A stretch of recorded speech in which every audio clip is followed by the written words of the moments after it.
Fala, Fogão! Fim da 16ª rodada para o Botafogo no Campeonato Brasileiro, derrota mais do que merecida para a equipe do Grêmio, 3-1 jogando fora de casa. Essa é uma partida que tem que servir de modelo daquilo que o Botafogo não deve fazer de um tempo para o outro, porque o primeiro e o segundo tempo foram completamente distintos. Enquanto na primeira etapa o Botafogo fez um jogo equilibrado contra o time deles, no segundo tempo ficou parecendo que quem voltou vestindo a camisa do Botafogo foi a nossa categoria infantil.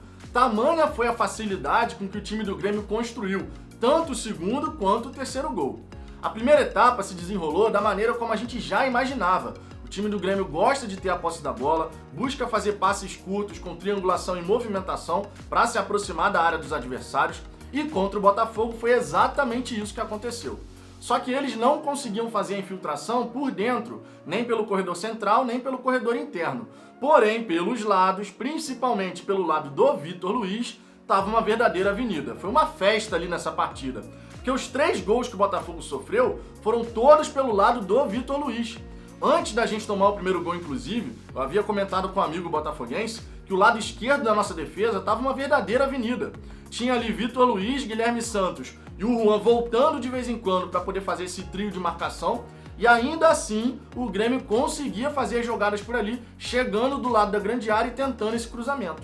Todas as equipes têm um mapa da mina contra o Botafogo.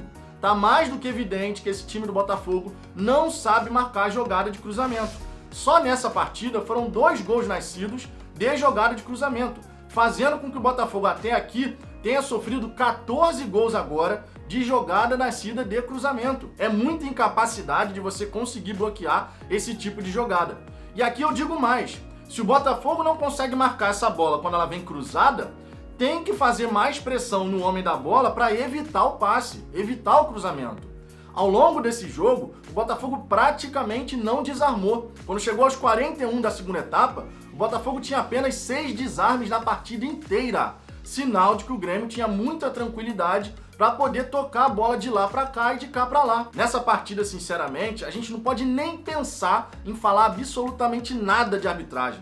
Quem acompanha o canal sabe que eu sou totalmente contra ficar falando de arbitragem, mesmo quando o Botafogo tem algum lance em que foi prejudicado. Caso, por exemplo, do primeiro gol. Ali realmente a bola bate no braço do jogador do Grêmio, a jogada se desenrola e sai o gol. Teoricamente, o VAR deveria ter avisado o árbitro do toque no braço do jogador, porém não fez. Só que na real, não dá pra gente falar que o Botafogo perdeu por conta disso. A gente conseguiu empatar logo na sequência, depois de sofrer esse gol, o time não se abalou com o gol sofrido, só que na segunda etapa deu tudo errado. Mesmo com um jogador a mais, numa expulsão correta, na minha opinião, alguns torcedores do Grêmio podem até questionar, não era pra isso e tal, mas olha, o Diego Souza foi burro, pura e simplesmente foi burro. Um jogador que faz aquele tipo de movimento acertando o adversário, corre o risco de ser expulso. O árbitro poderia ter dado amarelo, de repente interpretando que não teve tanta intensidade assim? Poderia, mas o Diego Souza fez o movimento e pagou para ver. Então nenhuma das equipes aqui pode falar de arbitragem. O Diego Souza foi expulso, na minha opinião, corretamente, foi burro no lance e mereceu ser expulso, assim como o Botafogo não pode questionar, falar que perdeu porque no primeiro gol do Grêmio a bola bateu no braço do jogador. A gente pode sim cobrar o critério, porque no jogo contra o Internacional, jogando no Nilton Santos, uma jogada em que o Matheus Babi deu um tranco no Patrick. Lá atrás na jogada, a jogada se desenrolou muito tempo depois para poder sair o gol do Nazário, que acabou sendo anulado, lá contra o Internacional. A gente pode questionar essa falta de critério. Por que contra o Inter, no Rio de Janeiro, a gente teve esse gol do Nazário anulado, num tranco do Babi lá atrás, muito longe de quando saiu o gol, e nesse jogo contra o Grêmio, o VAR não avisou o árbitro sobre esse toque no braço do jogador? São critérios. Agora, usar isso como muleta, sinceramente, quem tiver a coragem, a cara de pau, na verdade, de usar esse lance como muleta para explicar essa derrota, é brincadeira. O Grêmio, na segunda etapa, jogou quando precisou, verdade seja dita.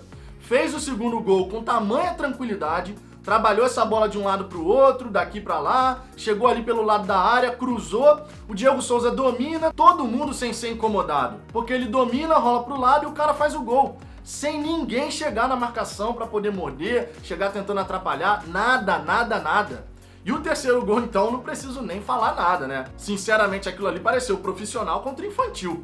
Um bando de criança olhando, os caras tocando a bola e entrando na zaga como bem quiseram. Então, assim, o Botafogo na segunda etapa foi simplesmente horroroso. Mesmo com um jogador a mais, o Botafogo não conseguia agredir em momento algum. Tocava a bola na intermediária, chegava ali perto da área do Grêmio, opa, tá fechado, vou voltar. Aí recuava tudo. Ia lá pro outro lado, a mesma coisa, recuava tudo. A gente não conseguia fazer uma infiltração, um cruzamento perigoso. A única defesa que o Vanderlei teve algum trabalho foi numa jogada do Matheus Babi chutando sem ângulo, ou seja, não ia dar em nada. Então a gente teve um segundo tempo horroroso, absolutamente assim, pra gente não esquecer, não é pra esquecer, é pra lembrar muito bem o que não fazer de um tempo para o outro. A gente não pode nem pensar em esquecer o que aconteceu nesse jogo. E não dá pra gente ficar nessa de não conseguir vencer um time sequer do G12 desde 2016. É um absurdo isso. O Botafogo não consegue ganhar os times do G12 e eu incluo aqui também o Atlético Paranaense, entre esse grupo aí de principais times do país. A gente não consegue vencer fora de casa.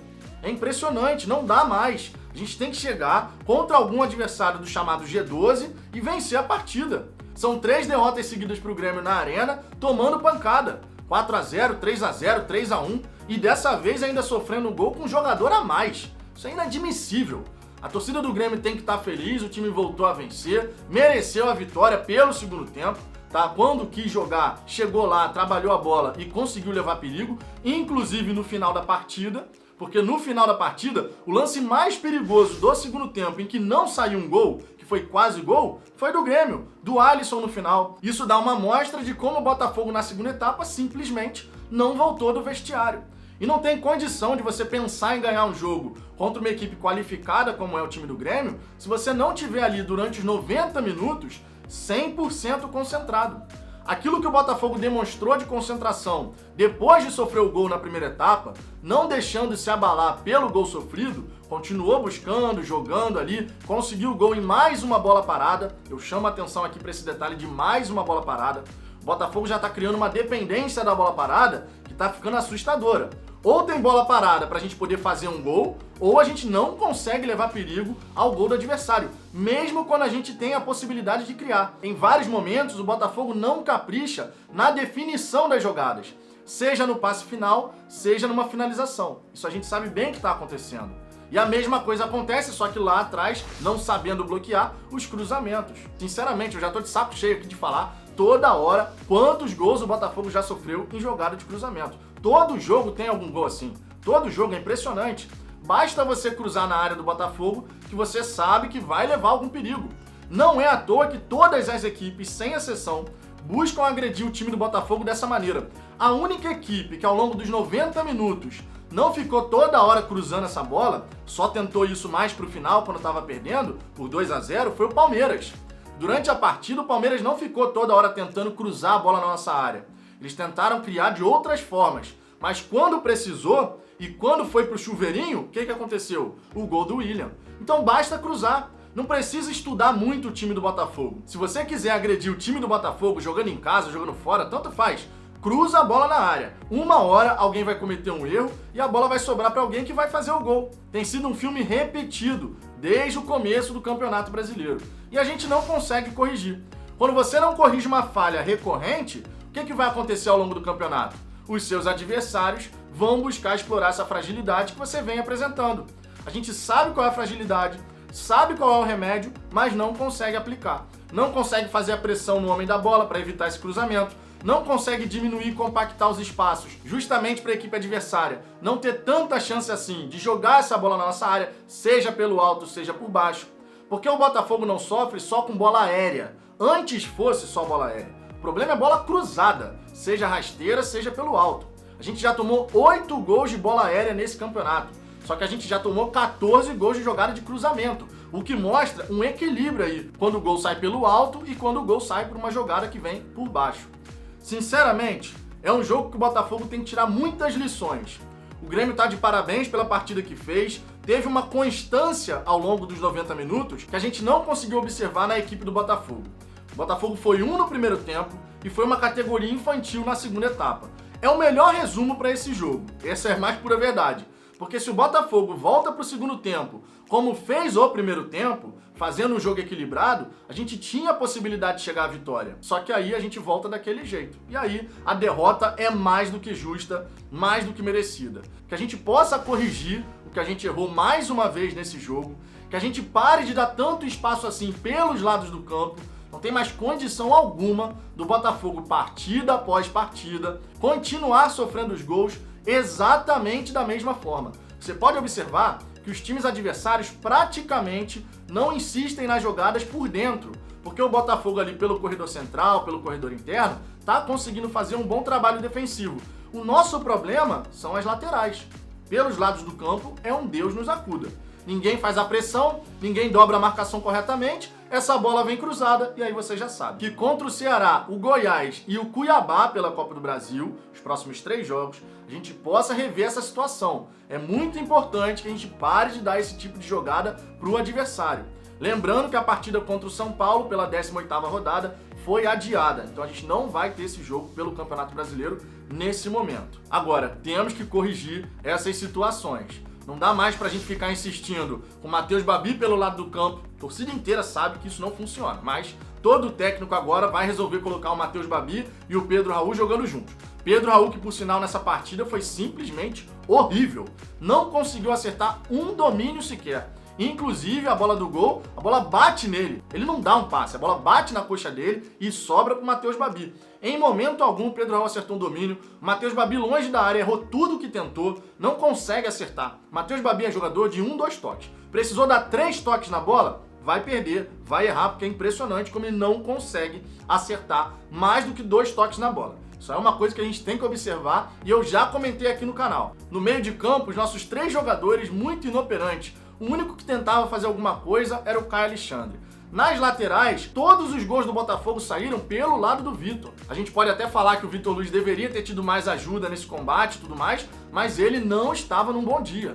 3 gols pelo mesmo lado, não dá pra gente eximir aqui o lateral esquerdo. Na zaga, Souza e Canu fizeram uma partida razoável pra menos. E lá na frente, né, Pedro Raul, Matheus Babi, Juan, não saía nada. O gol tinha que ser realmente de bola parada, porque com bola rolando, tava muito difícil. O Botafogo não conseguiu fazer absolutamente nada, mesmo com um jogador a mais.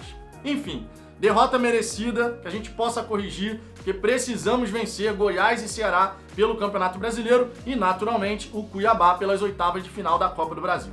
E você, Fogão, qual foi a sua visão da partida? Deixe seus comentários aqui embaixo, a sua participação é sempre muito importante. Deixe o seu like se você gostou desse vídeo e compartilha nos seus grupos do WhatsApp. Se ainda não for inscrito, aproveita agora, se inscreve no canal, o botão tá logo aí abaixo, clica nele e depois ativa o sininho para receber todas as notificações. Eu aguardo vocês no próximo vídeo.